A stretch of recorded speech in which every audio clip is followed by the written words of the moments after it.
All right, Shalom. I want to begin this lesson by giving all praise, honor, and glory to Yahweh Ba'Shem Yahushua Waharakah Kodash, which in the ancient Hebrew tongue would be the correct names of the Heavenly Father, His beloved Son, and the Holy Spirit.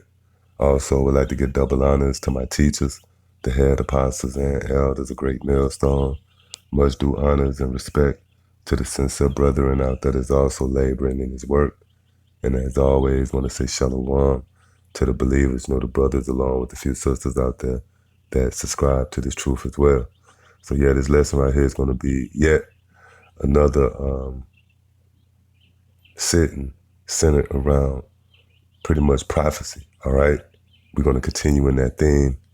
And in this video right here, I wanted to send this one out in particular to those amongst our people out there who are, perceived to be well off in this society, meaning they have the goods of this world, that comes along with basically selling out and bending down to the so-called white man, which comes in the form of, these FRNs, these riches, gold, fame, prestige.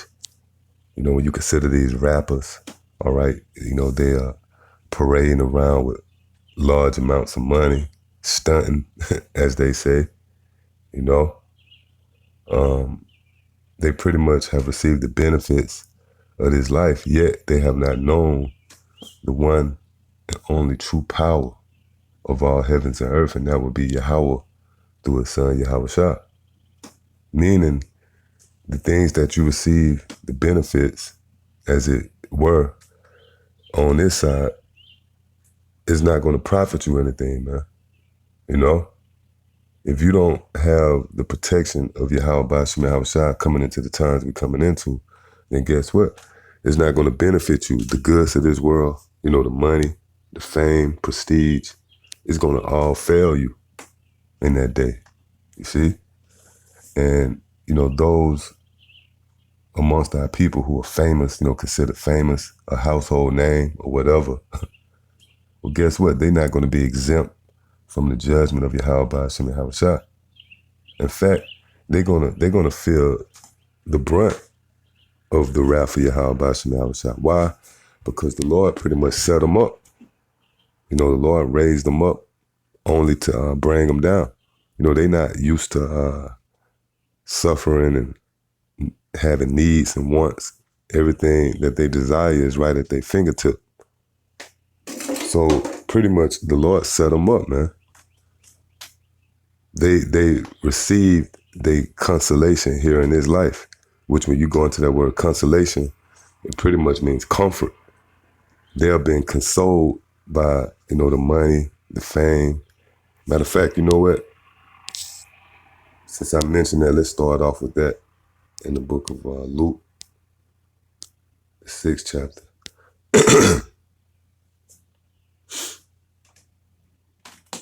I started the 20th verse. It says, and he lifted up his eyes on his disciples and said, "Blessed be you, poor, for yours is the kingdom of the Most High." So yeah, it's a blessing to not have the goods, the perks of this world, of the so-called white man. That's a blessing.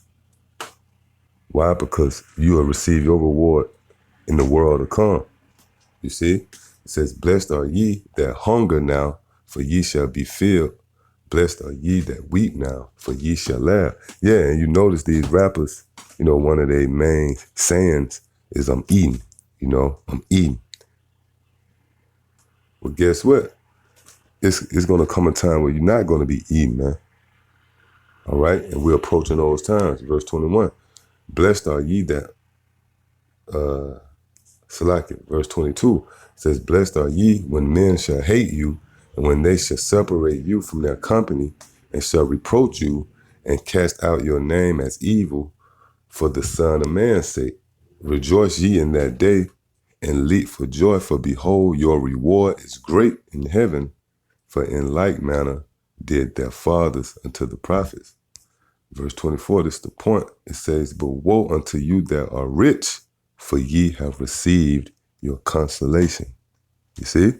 So the Lord pretty much set up Jake, the Lil Waynes of the world, Young Boy, NBA Young Boy, all these different rappers who are perceived to be well off, and not just in the arena of music or entertainment. Even these athletes, LeBron James, in the sports world, these actors,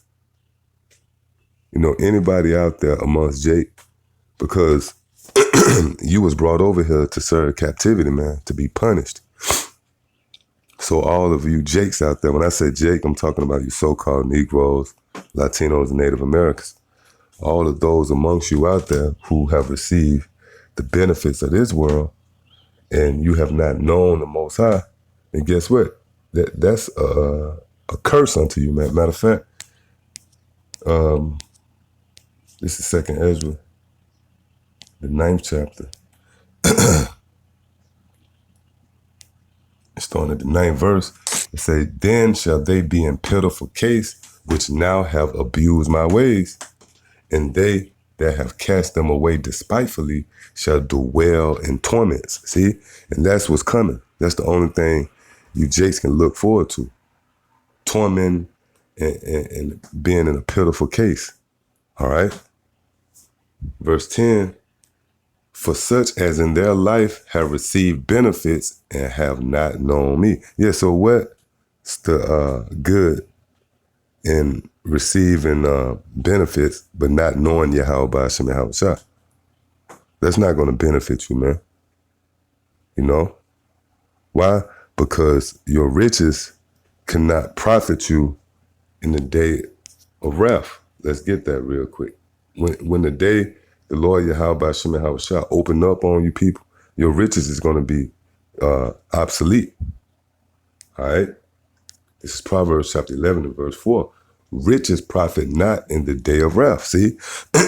You're not going to be able to call a quick meeting or sit down with Yahweh Hashem Yahushua. You're not going to be able to bribe the Most High, man. All right? "Riches profit not in the day of wrath, but righteousness delivereth from death." See? So it'll benefit you more to know Yahweh Hashem Yahushua. That's what his knowledge comes in at. This is the true riches. Matter of fact, let's go ahead and get that in the book of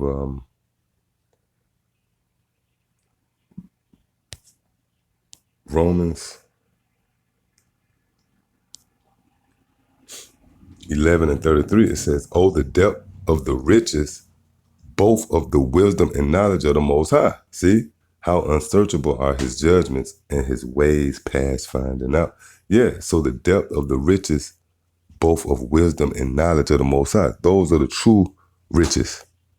Why? Because that's the only thing that's going to benefit you in the day of the Lord's wrath. Not these riches, man. Not your money, not your stacks on stacks. Your racks on racks, man. That's not going to benefit you when the Lord began to send forth those plagues. You're not going to be able to pay off a missile. All right?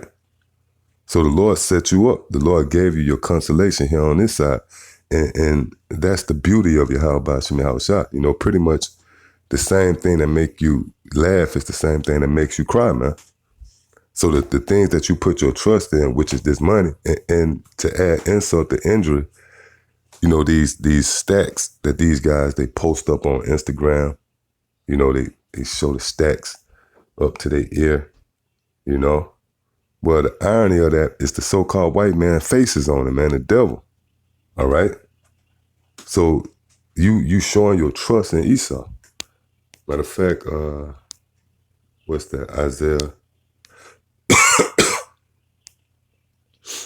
This Isaiah chapter 30, and starting at verse 2. It says that walk to go down into Egypt and have not asked at my mouth to strengthen themselves in the strength of Pharaoh and to trust in the shadow of Egypt. And that's dealing with the goods of this world. Egypt is somebody to America. And that's right. You walk to go down into Egypt, but you have not asked at the mouth of the Lord. Meaning you don't come and inquire of the prophets. What can you do to be well off? No, you trust in money, man. All right. Verse 3, "Therefore shall the strength of Pharaoh be your shame." See? So the same thing that made you strong is going to end up being your shame, man. You're going to take those same stacks of hundreds and you're going to burn them to keep warm with or to wipe your ass with, man. All right? It says, therefore shall the strength of Pharaoh be your shame and the trust in the shadow of Egypt, your confusion. See? So the same thing that makes you laugh, you know, that makes you popular in this world, makes you well off, is going to be your confusion. Salaki. Let's end off right here in Zephaniah, the first chapter, starting at the 17th verse, and I will bring distress upon men. Yeah, and that's the time we coming into, man. And when it says men, it's just not talking about the average Joe Six-Pack.